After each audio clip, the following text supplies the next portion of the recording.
Procivis, l'immobilier qui a du sens présente Sud Radio, le grand matin week-end, Osez investir l'hebdo, 9h30-10h, Thomas Binet. Bonjour à vous, chers auditeurs, vous écoutez Osez investir, 71e numéro, l'hebdo de l'investissement réussi. Bonjour Thomas. Bonjour Philippe. Quel est le menu de ce petit déjeuner ? Forcément, de dimanche matin, c'est un réveil matin intelligent comme innovation de la semaine. Nous recevrons ensuite Éric Alouche, directeur exécutif France du réseau d'agences immobilières ERA. On continuera avec notre consultant logement Bernard Cadot et nous allons faire un focus sur l'immobilier neuf à Chambéry. Et en seconde partie d'émission, dans le club, nous serons avec Manon Laporte, avocate fiscaliste. TheLoc.fr, la plateforme qui vous simplifie la loc présente Sud Radio, Osez investir, la clé de la semaine. Alors Thomas, vous nous présentez ce matin un ustensile qui n'est pas un luxe pour un matinalier, un réveil intelligent doté d'une lumière qui favorise le sommeil. Oui, je voulais pas le dire parce que vous êtes toujours très ponctuel, mais malgré tout, nous pouvons être amenés, nous, à connaître des nuits difficiles entre les réveils nocturnes ou les problèmes d'insomnie. Se réveiller le matin relève parfois du parcours du combattant. Et pour cause, omniprésence des écrans, anxiété ou tout simplement la possibilité de dormir. La marque Terraillon a développé le réveil Omni pour vous réveiller en toute sérénité, mon cher Philippe. Et comment fonctionne ce réveil, Thomas ? C'est très simple. Omni utilise des programmes d'endormissement principalement basés sur des lumières et des sons. Le bulbe lumineux de l'appareil est rouge au moment du coucher pour aider à la sécrétion d'hormones du sommeil. Il se teint également de bleu au moment du réveil pour inhiber cette sécrétion.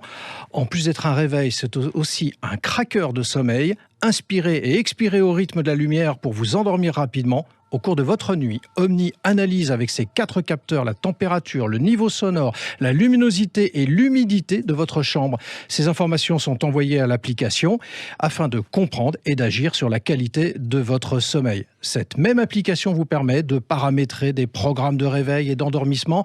Omni prend une couleur d'ambiance associée au thème choisi grâce au mode de relaxation. Vous voyez, c'est très complet. Mais combien vaut ce petit bijou technologique que j'aille l'acheter au plus vite, mon cher Thomas ? Oui, pour vous permettre de vous réveiller donc tous les samedis et dimanches à l'heure. Ce réveil intelligent est au prix de 179,99 €.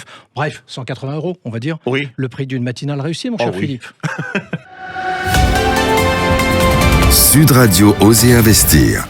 Notre invité cette semaine est directeur exécutif France du réseau ERA, mon cher Thomas. Et oui, Philippe, ERA a été créé en 1972 aux États-Unis. ERA est aujourd'hui présent dans 37 pays au monde, dont 17 en Europe. En France, vous comptez plus de 430 agences. Bonjour, Éric Alouche. Bonjour Thomas. Éric Alouche, les ventes de logements anciens n'ont baissé que de 2,7% sur un an, représentant 980 000 transactions.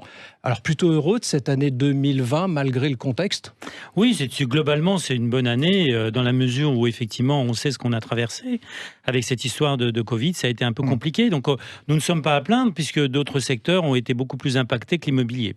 Très bien. Alors, selon la FNAIM, malgré tout, votre réseau ERA aurait vu ses ventes baisser de 8,2%, soit un repli plus significatif que la moyenne nationale. Je précise malgré tout que vos confrères Century 21, c'est moins 12,1 et La Forêt, moins 6%. Vous confirmez ce chiffre ? Alors, je confirme si on parle en termes de promesses. C'est-à-dire que les promesses, forcément, ont été plus impactées puisque les actes authentiques ont bénéficié de tout ce qui s'est signé avant le début de 2020.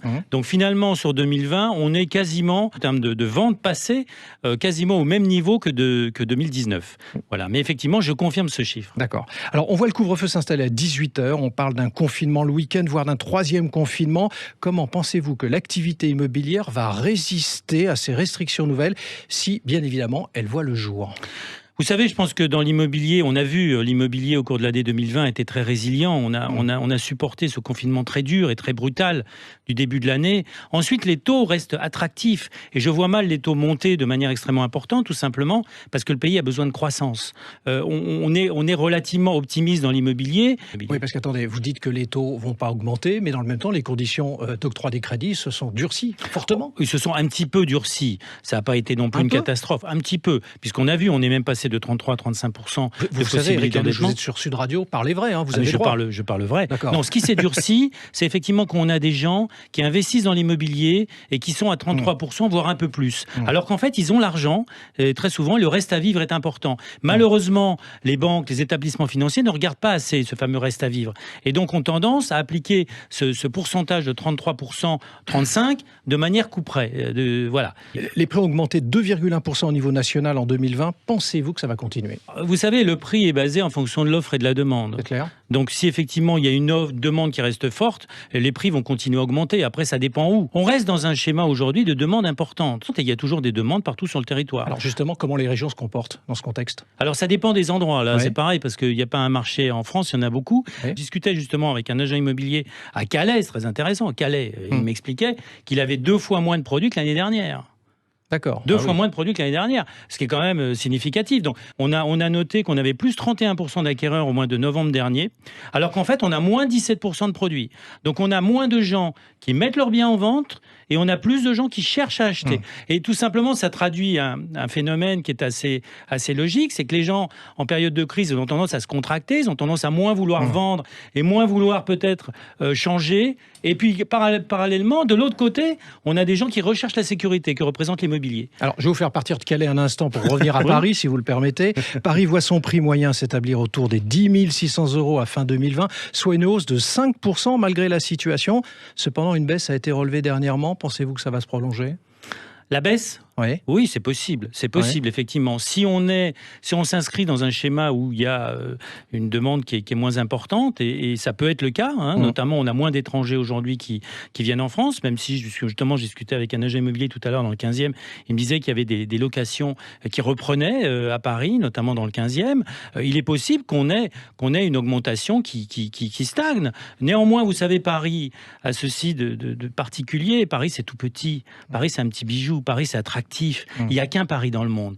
Donc Paris, je vois mal les prix s'effondrer dans Paris. Alors Paris, évidemment, en termes de rendement, c'est pas ça, parce que quand on voit le prix du mètre carré à Paris, investir dans l'immobilier à Paris, on gagne pas grand-chose. On gagne 2,5-3%. Donc, mais par contre, Paris, si on investit, on sait que dans quelques années, ça ne va pas baisser. C'est-à-dire que c'est quelque chose qui va prendre de la valeur. Alors, Eric Allouche, tout le monde était inquiet de 2021 quand on a vécu 2020. En fait, c'est pas en 2022 que les problèmes risquent d'arriver, puisque on maintient les aides et tout ce qui va au niveau macroéconomique. 2022, c'est pas là le rendez-vous, d'autant plus qu'il y a une présidentielle. Je pense qu'on va, ça c'est possible, absolument. Je pense qu'on va ressentir l'impact de cette situation de crise sanitaire lorsqu'il va y avoir une cessation des aides. C'est ça. Cessation des aides, ça veut dire qu'effectivement c'est les l'arrêt du entreprises, dopage. Voilà, un peu ça, c'est un peu ça. C'est-à-dire que les entreprises vont devoir rembourser les prêts, parce que je vous rappelle qu'ils ont eu des prêts, ça leur a permis de tenir, mais un prêt, c'est pas un don. Donc à un moment donné, le prêt, il faut le rembourser. C'est bien de le préciser, oui. Voilà, absolument. Et ensuite, tous ces gens, effectivement, qui ont été aidés, et merci, parce que c'est super, beaucoup de gens n'ont pas été en chômage, c'est super, mais ça ne va pas continuer comme ça éternellement. Donc, à un moment donné, on va prendre le coup sur la figure, il va y avoir un effet de rattrapage, comme il y a eu un effet de rattrapage, d'ailleurs, dans l'immobilier après le confinement, on va avoir un effet de rattrapage où, effectivement, il va falloir passer à la caisse, et là, ça risque d'être un peu compliqué. Merci Eric Allouche de nous avoir rendu visite dans Osez Investir, et je rappelle que vous êtes le directeur exécutif France du réseau ERA. Sud Radio Osez Investir. Bernard Cadot, vous êtes le consultant d'Osez Investir en logement. Alors Bernard, vous allez nous parler de quoi ce dimanche matin ? Alors, de tiny house ou maison minuscule, c'est un phénomène qui prend de l'ampleur. Voilà. Alors, devinez d'où ça vient. Ça vient des États-Unis, figurez-vous. Comme d'habitude. Et on les a vus apparaître entre 2005 et 2008. 2005, c'est l'ouragan Katrina, puis 2008, c'est la crise des subprimes. Vous savez, cette fameuse crise financière gigantesque. Alors, de quoi s'agit-il ?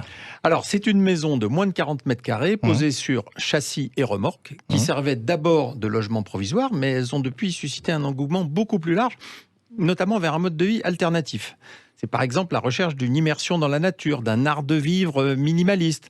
On s'allège du superflu, on va à l'essentiel. C'est aussi une aspiration écologique. Il faut savoir que ces micro-maisons sont construites avec des matériaux qui sont bio-sourcés et qui minimisent la consommation énergétique. Elles intéressent également les professionnels du tourisme qui y voient là un débouché novateur. Le caractère mobile de ces micro-habitats offre une totale liberté à leurs propriétaires, même s'il faut interroger au préalable quand même la Fédération de l'habitat réversible. Bon, il y a des normes, puisqu'on est en France, forcément. Oui, d'accord. Oui, voilà, bien sûr, vous avez bien tout. sûr. Vous avez tout compris. Elles ne doivent pas peser plus de 3,5 tonnes, ni mesurer plus de 2,55 m de large pour 4,10 m de hauteur, bien sûr, si on veut les transporter. Pour l'heure, il n'y a pas de législation spécifique. Je dis tout doucement, notamment pas de taxe applicable au logement classique, mais nul doute qu'elle viendra un jour, hélas, à l'esprit de certaines administrations. Alors ça coûte combien ? Le coût moyen, c'est 60 000 € environ, qui représente 600 à 1000 heures de travail quand même, selon les modèles. Ce ne sont pas des maisons au rabais, elles sont notées de tout le confort, avec douche, cuisine, chambre en mezzanine. Nous parlions logement d'urgence dimanche dernier, ce type d'habitat pourrait tout à fait offrir une solution. C'est donc à suivre. Enfin, pour être très complet sur le sujet, sachez qu'un premier quartier expérimental verra bientôt le jour avec 8 tiny houses à Rezé, près de Nantes. C'est effectivement une solution alternative. Merci Bernard. ImoEstime, commercialisateur en immobilier neuf, présente Sud Radio Oser Investir Immo News. Et on traverse la France, qu'on était du côté de Nantes avec Bernard Cadot et nous sommes en duplex avec Bérangère Servat, directrice générale du groupe Habité, société de promotion immobilière. Nous vous recevons ce matin pour parler d'immobilier neuf dans la ville de Chambéry en Savoie, région dans laquelle vous êtes implantée depuis plus de 40 ans. Bonjour Bérangère Servat. Comment se porte, Bérangère, le marché du neuf sur Chambéry et quelle est sa tendance actuelle ? Le marché du neuf sur Chambéry a plutôt résisté à la situation de 2020 et on voit que depuis plusieurs années, il a une tendance à devenir très dynamique. On a vu une augmentation des mises en vente sur ces 2 dernières années et on constate aujourd'hui une stabilisation sur l'année 2020 puisque quand je regarde les statistiques du CECIM qui représente à peu près 70% des promoteurs sur le réseau sur le secteur de Chambéry, on a fait 219 logements en vente par rapport à 221 qu'on avait mis en 2019. Si je souhaite faire un placement sur Chambéry, vers quel type de bien dois-je m'orienter ? Si vous voulez rester proche de ce qui s'est fait, les logements en investissement, c'est plutôt les 2 pièces qui ont été privilégiés. Moi, je vous conseillerais plutôt d'investir dans un 3 pièces. Par rapport à la situation aujourd'hui, les locataires recherchent un peu plus de surface, un peu plus de générosité. Et si je veux investir dans le neuf à Chambéry, vous avez un point de vigilance ? Moi, je vous conseillerais de bien regarder la qualité du promoteur, bien évidemment, et puis de trouver une résidence à taille humaine. Merci Bérangère Servat. Restez avec nous, on revient dans un instant avec le club Oser Investir et Manon Laporte, avocate fiscaliste. Sud Radio, le grand matin week-end, Oser Investir l'hebdo, 9h30-10h, Thomas Binet. Avec Procivis, l'immobilier qui a du sens.